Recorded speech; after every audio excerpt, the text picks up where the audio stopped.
Bem-vindo de volta. Estamos acompanhados pelo professor Richard Sakwa, um dos principais estudiosos da Rússia na Europa, para discutir seu novo livro, mais um, aliás.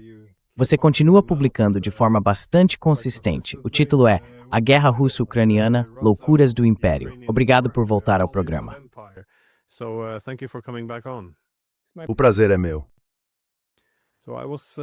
Então eu estava me perguntando, no seu livro, quais são as principais conclusões e argumentos? E você poderia também explicar como usa o termo império em relação ao conflito?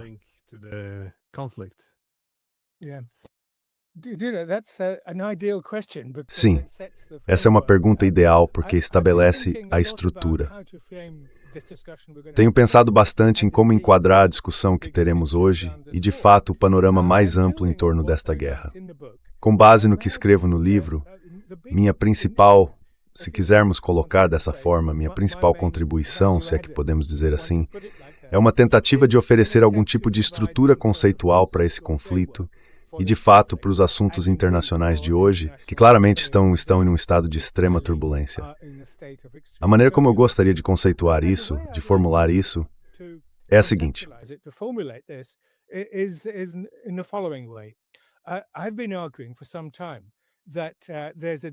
Tenho argumentado há algum tempo que é necessário fazer uma distinção ao pensar sobre os assuntos internacionais de hoje, entre, por um lado, o sistema internacional, que se baseia no pensamento da escola inglesa, e, por outro, o sistema internacional, é claro, é o sistema baseado na Carta das Nações Unidas, estabelecido em 1945.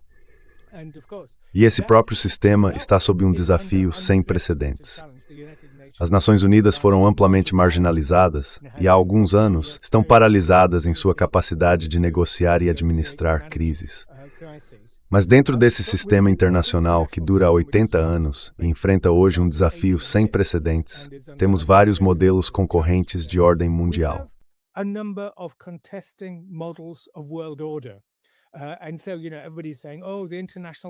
Então você sabe, todo mundo está dizendo, a ordem internacional está desmoronando. O que as pessoas querem dizer com isso? A linguagem em que grande parte da discussão ocorre hoje, na minha opinião, é confusa e mistura muitas coisas. Assim temos de um lado esse sistema, isto é, o conjunto não apenas das Nações Unidas, mas também do direito internacional, das normas e assim por diante, que define o que é legítimo e o que não é legítimo na política internacional. Depois temos, no nível da política internacional, modelos de ordem mundial. Antes tínhamos o sistema soviético como modelo de internacionalismo socialista, que, é claro, entrou em colapso.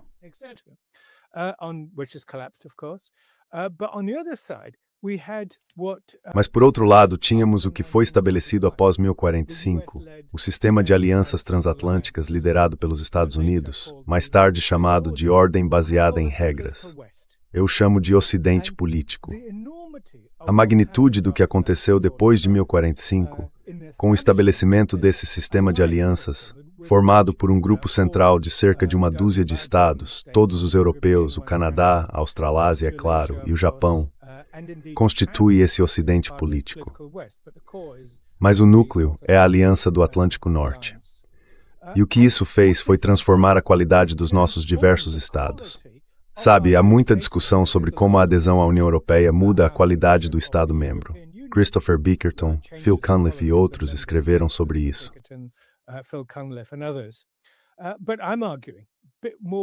Mas estou argumentando de forma um pouco mais ampla do que isso, que a participação nesse sistema de aliança atlântica, é claro, fez muito para impedir que os estados da Europa Ocidental desenvolvessem suas próprias políticas de segurança e defesa independentes. Tudo tem acontecido dentro da OTAN, no núcleo desse Ocidente político, com a relação dominante com Washington ao longo de todos esses anos e assim por diante. E esse Ocidente político tem duas faces. Uma delas é a face da comunidade, fornecendo bens públicos, o suposto apelo à democracia, à liberdade e a todas essas coisas boas como o livre comércio. Mas o outro lado é a face imperial. É aí que entra o império.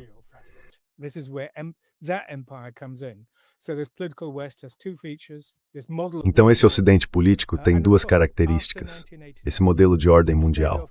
E é claro, depois de 1989, em vez de considerar que havia cumprido sua missão e poderia agora se retirar silenciosamente, ele se radicalizou.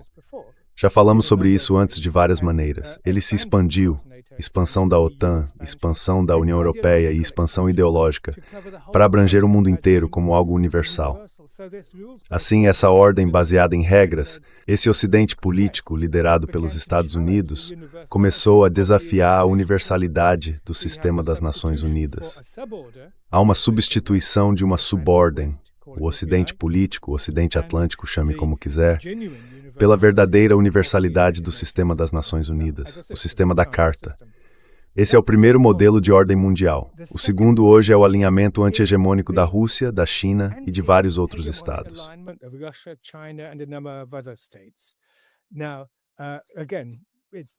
Agora, novamente, não está muito claro. Eles não são contra-hegemônicos, porque isso significaria simplesmente ser o oposto do Ocidente liderado pelos Estados Unidos. Na verdade, eles se colocam em defesa do universalismo da Carta, mas ao mesmo tempo também têm suas próprias ambições expansivas. Se quiser, podemos chamar de império, mas é claro, de uma forma totalmente diferente. Apenas por uma questão de completude, há um terceiro modelo de ordem mundial competindo hoje. O Sul Global. Esse movimento não alinhado, o espírito de Bandung e do Sul Global, que diz, olha, não apenas uma praga sobre as duas casas de vocês, mas não queremos ter nada a ver com as suas casas. Eles são mais do que estados de balanço. São países focados em desenvolvimento e alinhamento, também comprometidos com a Carta. E o quarto modelo é o que está emergindo hoje, essa disrupção trumpista, que também está minando tudo.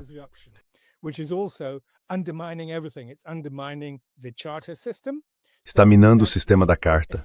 Então está, na verdade, escapando. Você sabe, são as 66 organizações internacionais das quais Trump se retirou nos últimos meses, incluindo cerca da metade daquelas dentro das Nações Unidas.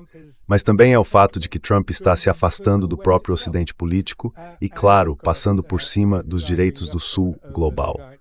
Vemos isso na Venezuela, no Irã e em outros lugares. Então, esse quarto modelo de ordem mundial é um modelo baseado no poder. Todos falam sobre o retorno da política das grandes potências. Bem, ela nunca realmente desapareceu. Mas o que é único agora é que é puramente baseado no poder. Simplesmente, sou maior que você, posso fazer o que quiser. Isso demonstra até desprezo por seus próprios aliados, quanto mais por seus inimigos. Esse é, portanto, o tamanho de examstorn que podemos embrace any wist no res ucraniano.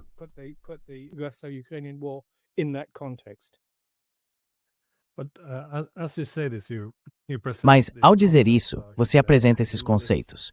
O bloco hegemônico versus o bloco contra-hegemônico. Fico me perguntando se esses próprios conceitos... Bem, eu estava pensando sobre por que pode ser difícil discuti-los, porque você e eu já falamos sobre isso no passado também, sobre o clima difícil para o discurso. Sabe, digamos que olhemos para o direito internacional. Parece que a dominação ocidental após a Guerra Fria deu alguns motivos para otimismo. De fato, quando contamos essa história agora no Ocidente, o que aconteceu com o direito internacional depois da Guerra Fria? Há essa suposição de que o Estado de Direito fortaleceria o capitalismo sob nosso controle. Também permitiríamos elevar o papel da democracia liberal, ou seja, os direitos humanos, e ter um sistema internacional mais, digamos, civilizado, baseado em regras, uma forma de transcender o passado.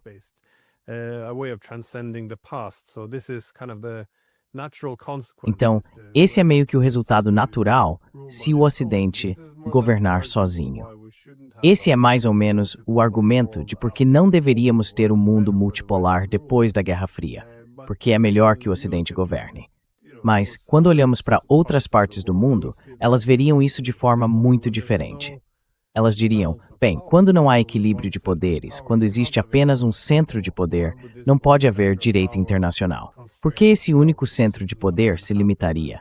Isso simplesmente não vai acontecer.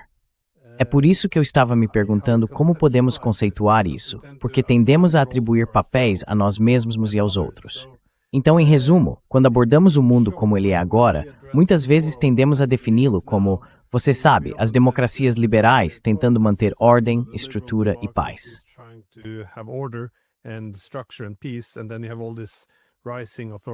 E então você tem todos esses autoritários em ascensão: Rússia, China, Irã e assim por diante. E esse é meio que o desafio. Mas se você observar a forma como isso é conceitualizado, levaria as coisas em uma direção diferente de simplesmente dizer que o Ocidente é um projeto hegemônico e que o equilíbrio natural seria o movimento contra-hegemônico. Mas é por isso que acabamos com essas narrativas tão simples, porque percebi que esse é um tema central também em torno da guerra na Ucrânia. Sempre que as pessoas tentam discutir as diferentes motivações, as ações que foram tomadas, os riscos envolvidos, sempre esbarram no problema dessas narrativas muito simplificadas. Tipo, não podemos dar aos russos o que eles querem, porque isso recompensaria sua agressão.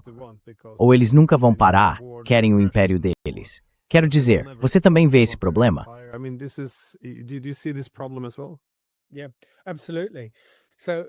Sim, absolutamente. Então, dois aspectos antes de passarmos para a Ucrânia. Esse Ocidente político, ou o próprio Ocidente, você está absolutamente certo, especialmente após a Guerra Fria, há esse dualismo.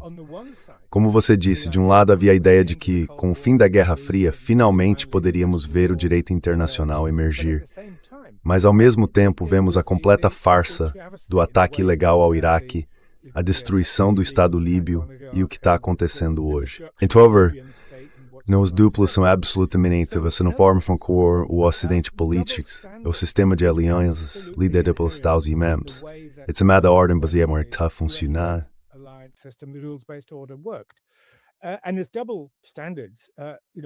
E quanto aos dois pesos e duas medidas, veja, um lado disso é o lado da Commonwealth. E realmente havia um compromisso com valores liberais, bons, o direito internacional, que, é claro, a maioria de nós, tenho certeza, apoiaria, desde que eles se mantivessem fiéis a isso. E é por isso que a tentativa do Ocidente político de fazer essas boas ações separadamente e, sabe, usando as Nações Unidas como instrumento, servia ocasionalmente para dar legitimidade às suas ações. Mas quando a legitimidade não podia ser oferecida, ele simplesmente agia fora do sistema da ONU, o que minava o próprio princípio do direito que supostamente lutava para defender.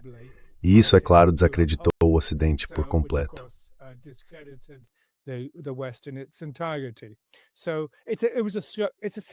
Então é uma questão sistêmica, o problema estrutural desses dois pesos e duas medidas.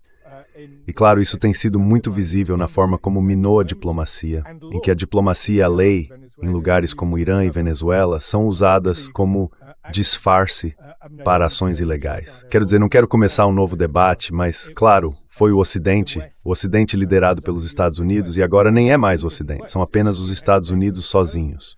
Isso deixa seus aliados ocidentais em um dilema, como vimos no Reino Unido, sobre permitir ou não o uso das bases. Então agora está agindo sozinho e definindo a agenda, substituindo o direito internacional por esse modelo inteiramente baseado no poder.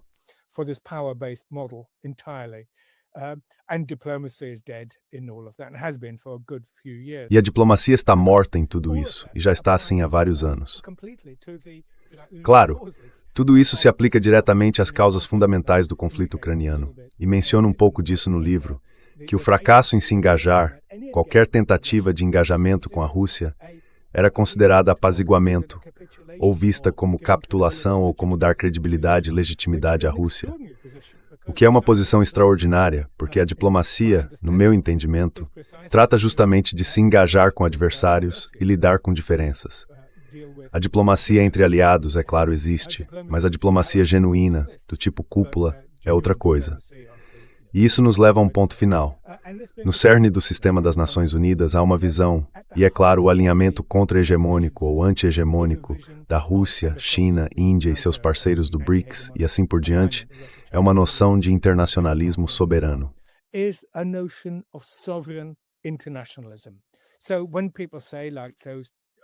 Então, quando as pessoas dizem, como aqueles velhos defensores do internacionalismo liberal, você quer voltar à Westfália? Eu digo que não.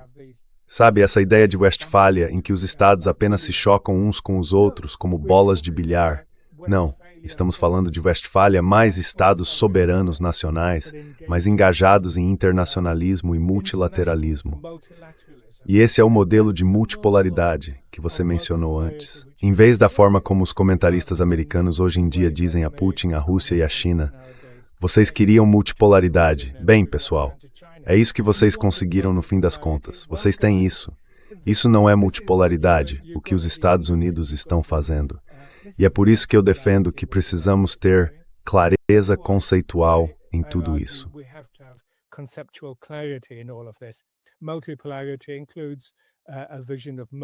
A multipolaridade inclui uma visão de multilateralismo, um compromisso com a soberania e o internacionalismo, trabalhar juntos em questões comuns, em oposição ao globalismo liberal que está no cerne do antigo Ocidente político, o qual está, por sua vez, desaparecendo.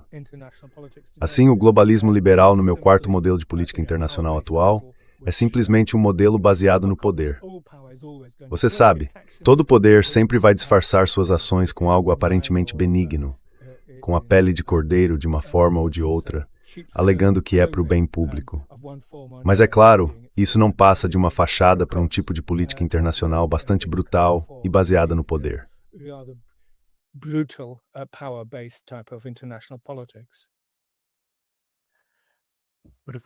Mas olharmos para esses diferentes tipos de sistemas internacionais, pelos quais nós nunca realmente, pelos quais lutamos um pouco depois, todas essas diferentes ordens mundiais. Não existe um sistema internacional de ordens mundiais, sim, ordens mundiais.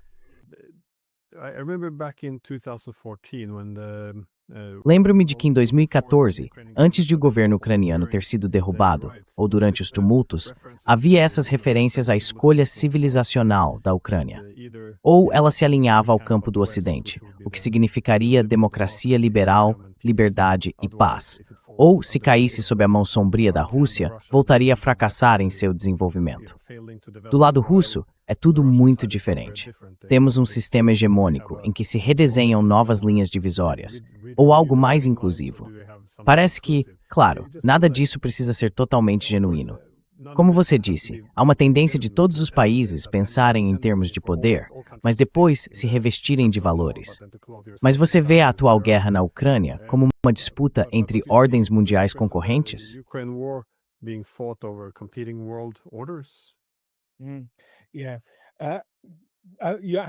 Você está absolutamente certo ao dizer que o disfarce disso tem um elemento civilizacional, que a Ucrânia se apresenta como o último bastião contra aquelas chamadas hordas imperialistas neo-soviéticas e neocomunistas do leste.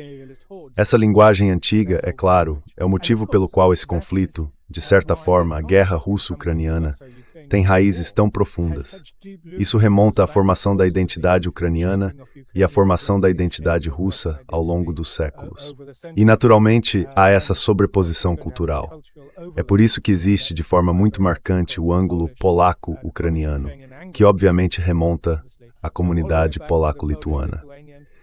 Mas o meu ponto sobre essa questão específica é que o discurso civilizacional está agravando os problemas que acabamos de discutir. Is compounding the issues which we've just talked about. Once you start talking about civilizational elements, quando você começa a falar sobre elementos civilizacionais, isso destrói o diálogo, destrói a diplomacia, porque civilizações não são entidades que praticam diplomacia. Você é o que é e precisa se defender daqueles que não fazem parte da sua civilização. É um sinal de colapso. E, de fato, nessa visão da ordem mundial atual, se você fala sobre o choque de civilizações, isso, é claro, remete a Samuel Huntington em nossa era moderna, mas também ao imperialismo liberal do século XIX, toda a missão civilizadora e tudo mais. E é uma visão não dialógica, por assim dizer, em contraste com essa visão de política dialógica, na qual nos engajamos em diálogo, e por meio dele, todos nós mudamos, em vez do que você enfatizou tantas vezes. many times, the sort of teacher-pupil relationship. Esse tipo de relação entre professor e aluno parte da ideia de que nós somos a fonte de todo o conhecimento e da virtude, e vocês são maus e ignorantes e precisam ser ensinados. Esse modelo, é claro, tem sido dominante no Ocidente político desde o fim da Guerra Fria, e na verdade por séculos antes disso. Então você está absolutamente certo sobre esse elemento civilizacional. Eu não digo isso apenas por dizer. Essa dinâmica civilizacional na guerra entre os Estados Unidos e a Ucrânia a enquadra como um conflito mais amplo entre a OTAN e a Rússia. E é claro, isso significa que se é civilizacional, é existencial. Trata-se da própria existência. E na Rússia, há um debate equivalente, pelo menos desde 2012, quando Putin definiu a Rússia como um Estado civilizacional, o que eu sempre questionei.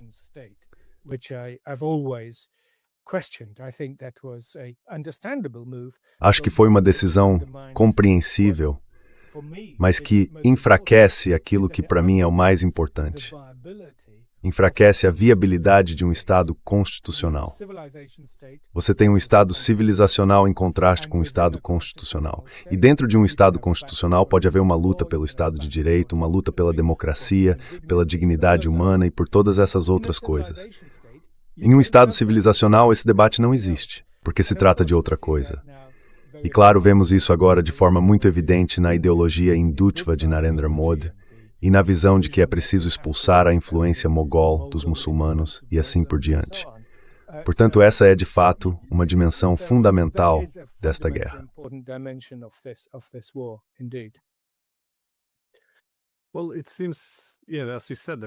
Bem, parece que, como você disse, os russos também têm um elemento desse discurso civilizacional, porque, inicialmente, muitas das críticas que eles faziam ao Ocidente e às políticas do pós-Guerra Fria eram, eu diria, bastante racionais, focadas na estrutura de poder. Como devemos moldar a arquitetura de segurança europeia? Ela precisa se basear na segurança indivisível, de modo que não possamos ter linhas divisórias. Precisamos evitar essa competição de soma zero e administrar interesses concorrentes. Todos esses tipos de questões são muito pouco controversos e contam com amplo apoio na literatura sobre como a paz deve ser construída. No entanto, quando se olha para a Ucrânia, pode-se dizer que sim, parte das críticas russas reflete isso.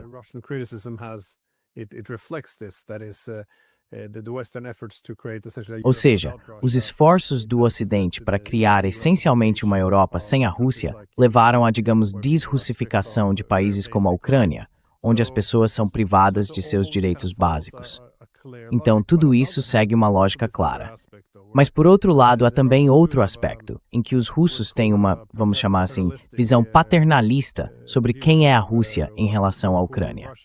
E isso tem sido, frequentemente, uma crítica não apenas vinda da Ucrânia, mas também de alguns setores em Belarus. Ou seja, se a condição natural dessa Rus de Kiev, ou da Rússia, Ucrânia e Belarus, é a de que todos são um só povo, então, a progressão ou desenvolvimento natural seria que eles ficassem, em certa medida, sob o domínio de Moscou.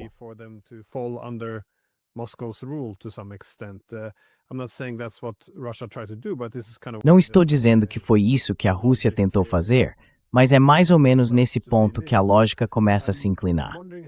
Então fico me perguntando, como você vê isso? Isso também se encaixa na ideia de império? Porque existe essa suposição de que Moscou deve ter alguma influência sobre o que acontece nesses países. E, novamente, é possível ter duas perspectivas diferentes. Acho que, em termos de pura política de grandes potências, o que acontece nas fronteiras dessas potências sempre é de seu interesse. É por isso que sempre disse que é uma proposta absurda afirmar que o que acontece na Ucrânia não importa para a Rússia. É como o que acontece no México, sempre interessar aos Estados Unidos. Não dá simplesmente para instalar mísseis chineses ou bases russas lá.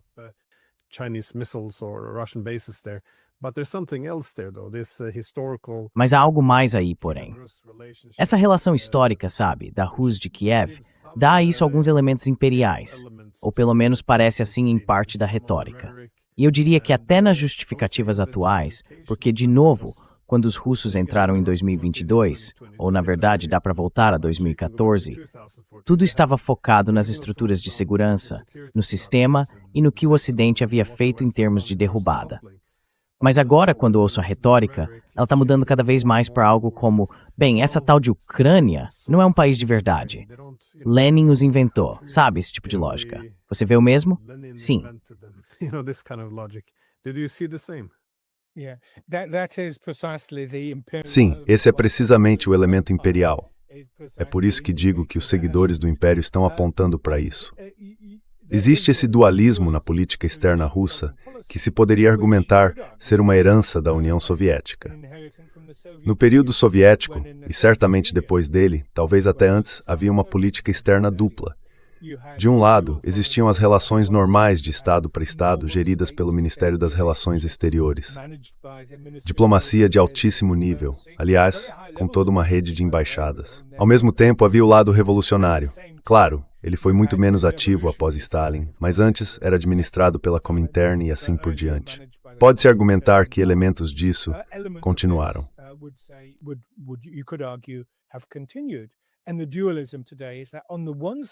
E o dualismo de hoje é que, de um lado, a Rússia é meticulosa em seu reconhecimento, bem, antes da guerra, é claro, das fronteiras sob o direito internacional. Quando Putin chegou ao poder, ele dedicou um enorme esforço para regularizar as fronteiras da Rússia com todos os países vizinhos, Estônia, Letônia e assim por diante, basicamente dizendo: aceitamos tudo como está e renunciamos a todas as pretensões históricas. É claro que o Tratado de Tartu, no período entre guerras, concedeu à Estônia um território muito maior do que o que ela tem hoje, e assim por diante. Não funcionou muito bem. Mas esse é o dualismo. Do outro lado, há toda a retórica do Ruski Mir, que é naturalmente a ideia de uma entidade muito maior.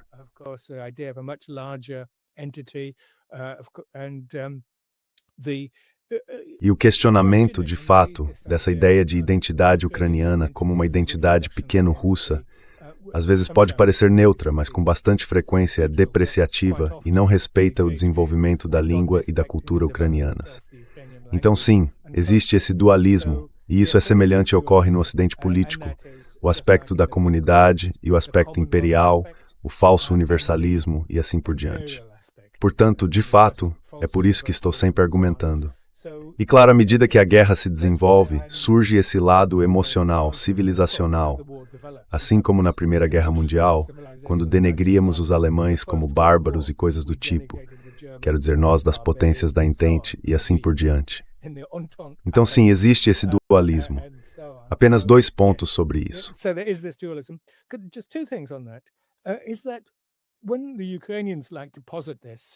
Quando os ucranianos gostam de afirmar isso, os etnonacionalistas ucranianos que hoje dominam em Kiev, que essas pessoas, e de fato muitos europeus orientais, e esse é um dos grandes pontos da crítica que faço à ordem europeia do pós-Guerra Fria, é que precisamos distinguir entre uma identidade europeia e uma identidade ocidental. Com muita frequência, essas duas são confundidas. Agora, eu sempre disse, e me declaro um dos últimos gaulistas da Grã-Bretanha, que venho defendendo há muitos e muitos anos uma espécie de identidade europeia pancontinental. Pode-se dizer que isso remonta antes de De Gaulle, mas você sabe, o famoso discurso de De Gaulle em 1959, uma Europa do Atlântico aos Urais. A Europe from the Atlantic to the Urals. Well, I would go further all the way to Vladivostok, but that's another issue. Bem, eu iria mais longe, até Vladivostok, mas isso é outra questão. Gorbachev, é claro, falou de uma casa europeia comum. François Mitterrand falou sobre uma confederação da Europa, e Putin teve todo o projeto da Grande Europa na primeira década de seu tempo no poder. Mas essa identidade europeia é sempre contestada pela identidade atlântica. E essa identidade atlântica é como o Ocidente foi definido depois de 1945. É por isso que eu a chamo especificamente de Ocidente político. Como eu disse, ela transformou a natureza da segurança, da diplomacia e das relações humanas. O lado positivo, o lado da comunidade, e o lado negativo, que é o fato de que dentro dessa relação, as potências europeias subalternas são dominadas pelas preocupações estratégicas de... Portanto, há sempre esses 2 lados. Mais uma vez, por isso que considero problemática a conversa sobre civilizações. Não se pode ter um diálogo com base em civilizações. You can't have dialogue on the base of civilizations. Yes, okay, Mohammed Hatami Mohammad Khatami, o líder reformista do Irã, falou sobre um diálogo entre civilizações, desenvolvendo a ideia de Kofi Annan. E isso é, claro, algo ótimo, diálogo entre civilizações. É claro que deve haver diálogo intercivilizacional, como muitos já argumentaram. Mas trata-se de um elemento cultural, enquanto o meu lema seria um Estado constitucional em casa e internacionalismo soberano no exterior. Com base nisso, podemos ter diálogo. Com base nisso, podemos discordar honestamente e então tentar encontrar soluções negociadas. Então essa dinâmica civilizacional o ponto final é sobre a questão do um só povo. Mesmo em seu documento altamente contestado de julho de 2021, o artigo de Putin sobre as relações russo-ucranianas, ele falou sobre um só povo. E muitos ucranianos, russos e bielorrussos com quem conversei ao longo dos anos disseram: claro que somos um só povo, mas não vamos ser um só Estado.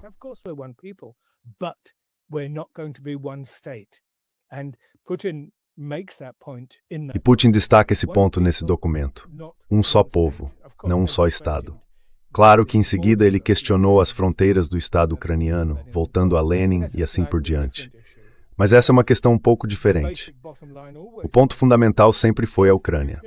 Se a Ucrânia mantiver o que declarou em sua Declaração de Soberania Estatal de 1990 e em sua Declaração de Independência de 1991, como um Estado neutro, então não há dúvida. Mas, se ela for se tornar parte, como você sugere, de um Ocidente político em expansão, com seus lados bons e ruins, então essa é uma questão totalmente diferente que coloca em dúvida toda a questão da soberania estatal. E claro, isso torna este conflito para todos os lados agora uma questão existencial.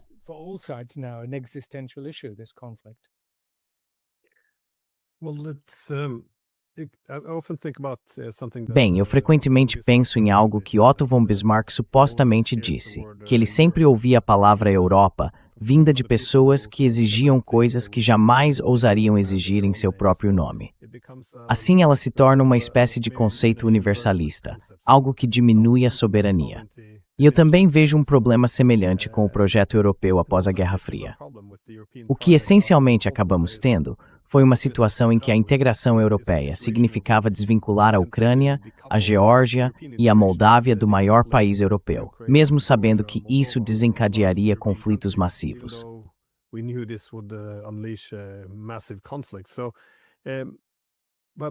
Então, acho que o que estou tentando dizer é que sinto que o conceito russo de um só povo, mas não um só Estado, evoluiu ou mudou ao longo desta guerra.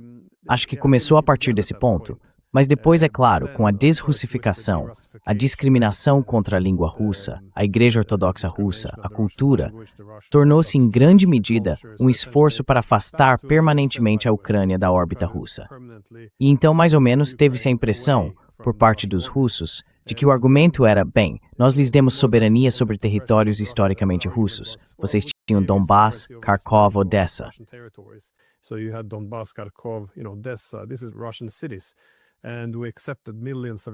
Essas são cidades russas, e nós aceitamos milhões de russos étnicos e falantes de russo vivendo sob a soberania ucraniana, e eles aceitaram isso. Agora, especialmente vindo de pessoas como o ex-presidente Medvedev, vemos com frequência ele usar termos como a chamada Ucrânia ou Estado 404, apenas para questionar toda a legitimidade do Estado ucraniano.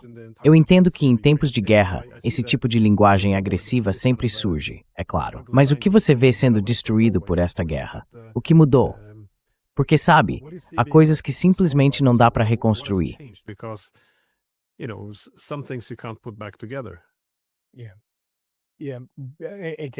Sim, é isso mesmo. Como você disse, as emoções estão à flor da pele, especialmente para Dmitry Medvedev. E isso sim, como você disse. Se quiser, o contrato político no fim da União Soviética era que, conforme declarado nas declarações da Ucrânia, em vários momentos, ela seria não apenas um Estado neutro, mas também um tipo diferente de Estado, tolerante e inclusivo. Então o objetivo final é claro, a questão é como chegar até lá. Obviamente, aquele que Vyacheslav Chornovil e outros nos anos 1990 defenderam, e até alguns mais tarde, representa uma das causas fundamentais desta guerra, a divisão entre dois modelos de desenvolvimento da nacionalidade e da soberania ucranianas.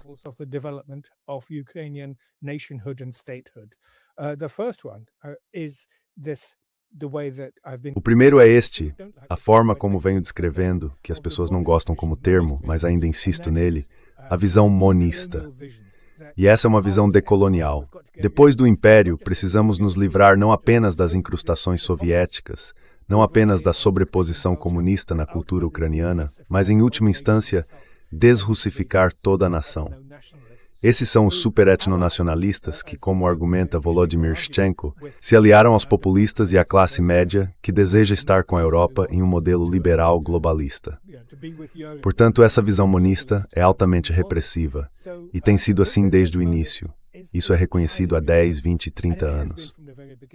And it was recognized as such for 10, 20, 30 years. So it's had this strain of extreme Ukraine. Então ela teve a influência do nacionalismo ucraniano extremo, ou se preferir galiciano como Nikolai Petro chama, vindo do oeste da Ucrânia, que foi cultivado no Império Austro-Húngaro sob domínio polonês antes disso, e assim por diante.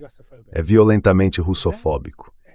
E isso é contraposto por essa visão pluralista da Ucrânia, que é multiconfessional, multilingue, pluralista e tolerante. E essa é a Ucrânia que queremos. Em outras palavras, meu livro sobre a guerra russo-ucraniana é dedicado precisamente a isso, a outra Ucrânia. E a outra Ucrânia é aquela que foi marginalizada, humilhada e exilada hoje. Há talvez 3 ou 4 milhões de ucranianos na Rússia agora, de uma forma ou de outra.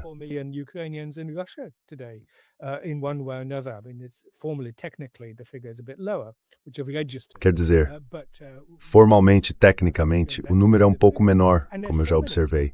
Mas esse é o número padrão. E há tantas dessas pessoas no exílio hoje ainda agora. O ex-assessor de Zelensky, Oleksiy Arestovich, destacou exatamente esse ponto. Ele agora representa a Ucrânia que queremos ver, que é, como eu disse, multiconfessional, multilingue e neutra, é claro. Esse é um dos objetivos de guerra da Rússia. Mas esses são objetivos que podem ser da Rússia. E ainda assim, eu acho, também beneficiam o povo ucraniano. Eles votaram 2 vezes, bem, depois do golpe ou revolução de Maidan, ou como quiser chamar, votaram 2 vezes no candidato da paz.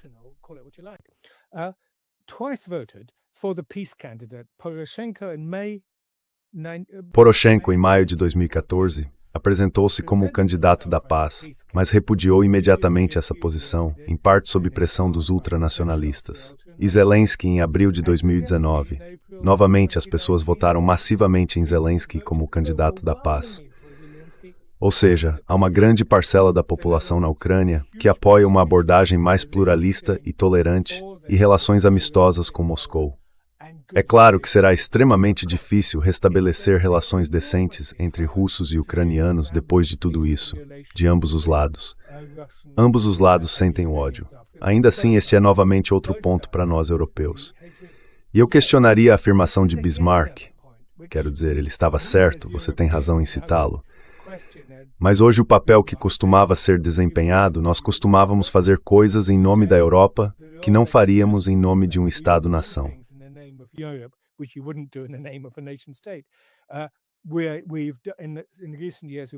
Nos últimos anos temos feito isso em nome do Ocidente, coisas que não ousaríamos fazer de outra forma. O que estamos tentando fazer é o que a União Europeia e o projeto de integração europeia foram em sua essência. Um dos principais objetivos era servir como um projeto de paz, para garantir que França e Alemanha nunca mais pudessem entrar em guerra. O que não conseguimos fazer após 1989 e 91, o colapso da União Soviética, o fim da Guerra Fria, foi fazer o mesmo com a Rússia. E claro, desta vez será muito mais difícil depois desta guerra terrível. Mas é isso que precisamos fazer. Para isso, precisamos reconstruir toda a arquitetura de segurança europeia. E de forma paradoxal, Trump ajuda nisso, porque Trump, é claro, é Trump. E Rubio, J.D. Vance e todos aqueles vários discursos na Conferência de Segurança de Munique apontam nessa direção.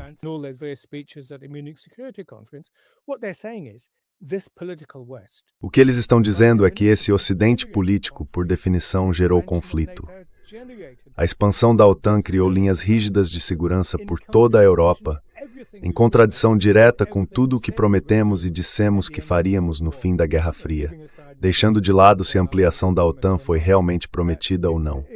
Essas são as questões que precisam ser respondidas.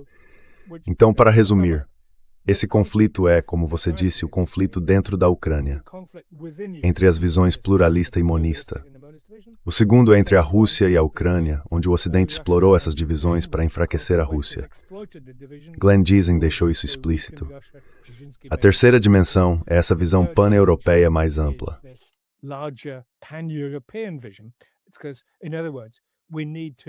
É porque, em outras palavras, precisamos salvar a Europa daqueles aventureiros geopolíticos que a dominam hoje e voltar a uma Europa funcionalista. Ou seja, a visão de funcionalismo de David Mitrani, onde começamos a construir confiança, restaurar vínculos energéticos, por exemplo, vínculos culturais, universidades, intercâmbios. Então, esse terceiro nível temos que fazer como europeus. O quarto nível é, claro, das relações entre os Estados e a Rússia, que talvez estejam avançando mais rapidamente na reaproximação e assim por diante.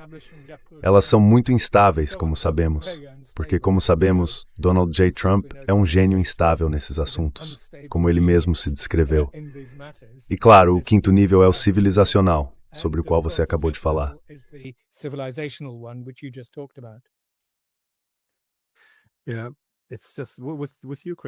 Sim, é que no caso da Ucrânia, até 2014, as divisões internas pareciam estar em um caminho que poderia ser administrado. Ou seja, claro, talvez se possa simplificar demais dizendo que existiam duas Ucrânias. Na Ucrânia Ocidental, basicamente diziam: bem, na Ucrânia temos uma língua, uma etnia, uma cultura. O aspecto russo adicional é apenas um resquício imperial depois de todos esses séculos de domínio russo. Então, a construção da nação precisa significar que devemos nos livrar disso. Assim como você disse, eles buscavam uma unificação em torno de uma única, essencialmente uma única nação. Já no leste da Ucrânia, diziam algo diferente. Bem, somos bilíngues, biétnicos, biculturais, e é isso que significa ser ucraniano.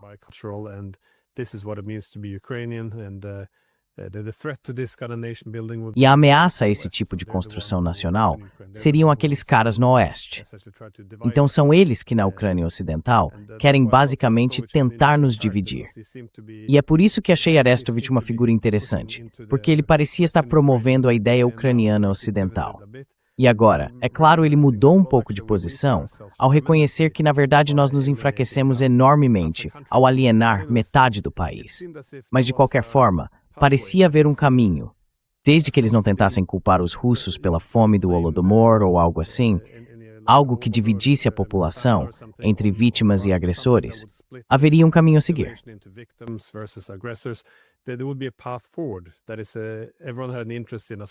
Ou seja, todos tinham interesse em uma Ucrânia soberana, uma independente.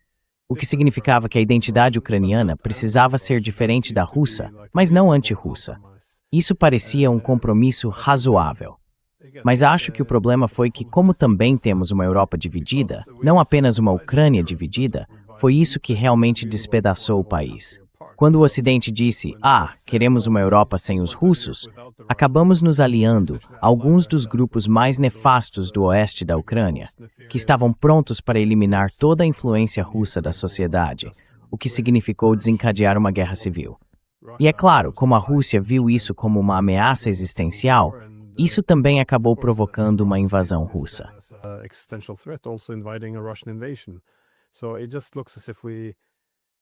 Então parece que eu só estou me perguntando até que ponto, novamente, tudo isso pode ser reunido. Muita coisa mudou, é claro, desde 2014.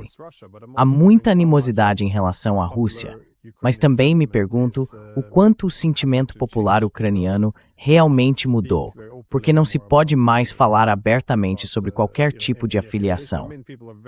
Quero dizer, as pessoas estão muito insatisfeitas com o que aconteceu nos últimos 12 anos. Por outro lado, acho que a hostilidade em relação à Rússia provavelmente será bastante intensa por muitos anos ainda. Mas minha última pergunta é, qual é a sua solução aqui para a Ucrânia? Porque estamos falando agora sobre paz na Ucrânia. O que seria uma paz viável e sustentável em termos de lidar com a questão ucraniana, bem como com a ordem europeia mais ampla?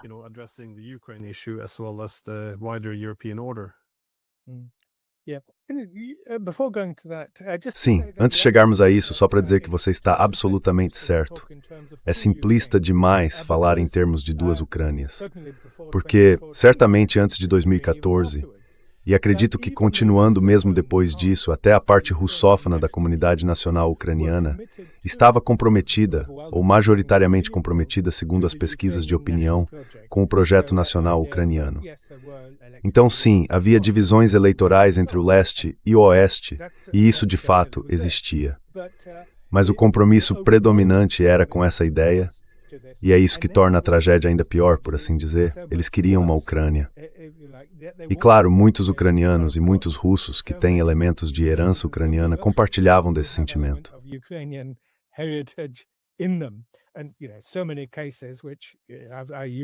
E veja, em tantos casos, eu uso o exemplo clássico de um de nossos colegas acadêmicos que mora em São Petersburgo, mas cuja irmã vive em Kiev, e ele tem 2 irmãos que moram no Donbass.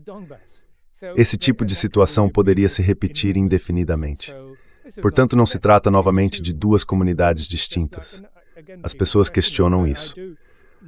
Mas eu olho para o Reino Unido.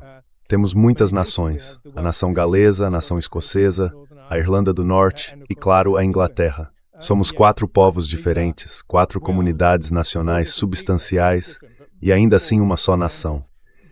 E a maneira de administrar isso, como sempre disse, é que o espaço pós-soviético e o espaço britânico podem ser comparados, como administrá-los por meio, é claro, do federalismo, da devolução de poderes e assim por diante.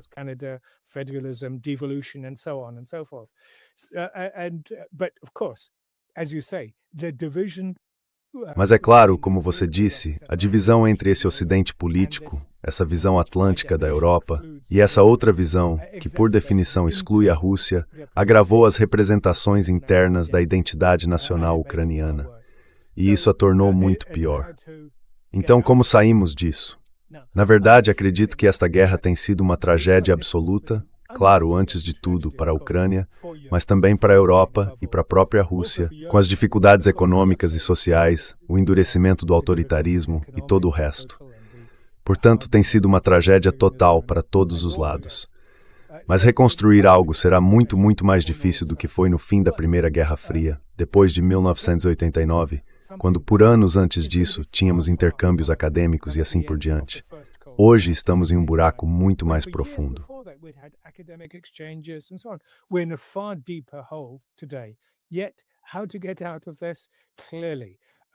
Mas como saímos disso? Claramente há aqueles 4 elementos principais, talvez até 5, que mencionei antes. É preciso haver elementos de reconciliação dentro da própria Ucrânia, os pluralistas e muitos outros, incluindo também os oligarcas. Não estou defendendo o poder dos oligarcas, mas no sentido de que alguns deles, como Zelensky, Firtash e outros, há anos vêm argumentando que querem ver o restabelecimento de relações econômicas e normais. Portanto, existe uma base para isso. E isso aconteceu, como eu disse, após a monstruosa Alemanha nazista. Em 10 anos, as relações entre França e Alemanha já haviam voltado a uma certa normalidade. Então isso pode acontecer rapidamente, desde que não haja uma força externa provocando constantemente.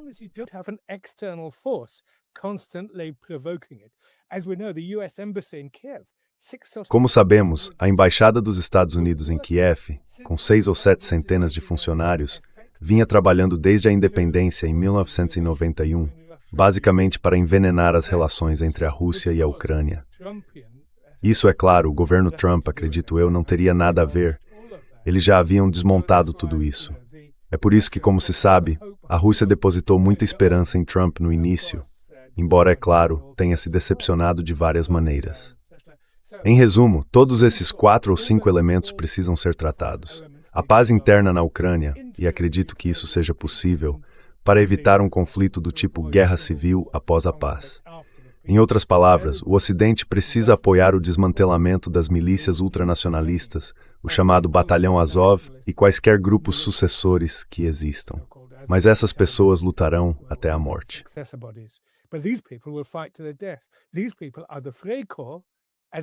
Essas pessoas são como os Freikorps, como eram após o fim da Primeira Guerra Mundial na Alemanha. Portanto, será necessário um programa internacional para conter esses ultranacionalistas. Caso contrário, teremos uma guerra civil que se espalhará mais amplamente pela Europa e, é claro, pela Rússia. O segundo nível é a restauração das relações diplomáticas normais entre Moscou e Kiev. Apenas um diálogo normal, um debate normal, lidando com o legado humanitário desta guerra em todos os seus aspectos. Talvez até algum tipo de comissão da verdade e reconciliação. O terceiro nível é a Europa agir como mediadora da paz, enquanto agora está fazendo o oposto, como sabemos, com a Comissão Europeia, Ursula von der Leyen e Kaja Kallas como comissária de assuntos externos.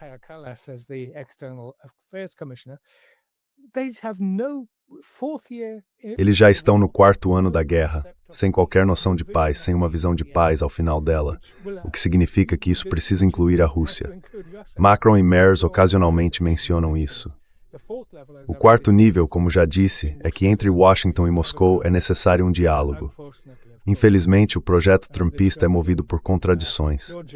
Os neoconservadores ainda estão lá, ainda influenciando Graham, Lindsay e todos os demais, enquanto os próprios instintos de Trump não são totalmente claros.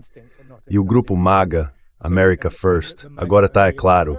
Quero dizer, é interessante como J.D. Vance, que representa essa ala, tem estado em silêncio recentemente porque suas opiniões foram bem. E é claro, o próximo alvo depois disso será Cuba.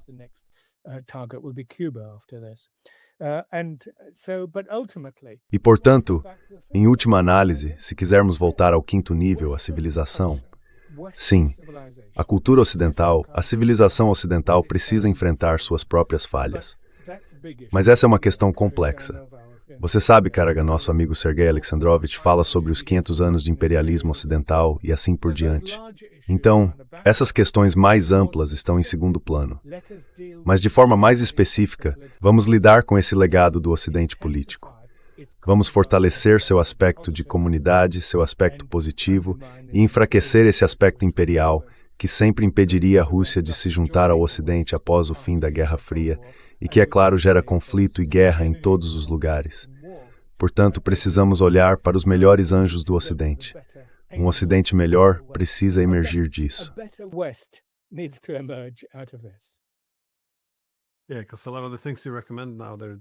É porque muitas das coisas que você recomenda agora são difíceis de alcançar, como limitar os grupos de extrema-direita na Ucrânia, por exemplo, depois de termos não apenas ficado de braços cruzados, mas também os financiado e treinado por 12 anos. Mas eu acho que muito disso, sabe, para introduzir um pouco de otimismo. Não há, é claro, disposição durante uma guerra para discutir essas coisas, como ter uma Europa em que o maior país do continente tenha um papel. Mas, se a guerra puder chegar ao fim, então, sabe, talvez isso se abra novamente por algum motivo, porque, como você disse, muitos dos líderes europeus, da Alemanha à França, vêm discutindo isso desde os anos 1990. É só que, sabe, agora não se pode mais falar sobre isso. Ironicamente, porém, para acabar com a guerra, deveríamos aprender a discutir essas coisas também. Então veremos o que vem primeiro. De qualquer forma, muito obrigado por dedicar seu tempo. E deixarei um link na descrição para o seu novo livro, para que as pessoas possam pedir um exemplar e lê-lo. Muito obrigado. Obrigado, foi um prazer vir.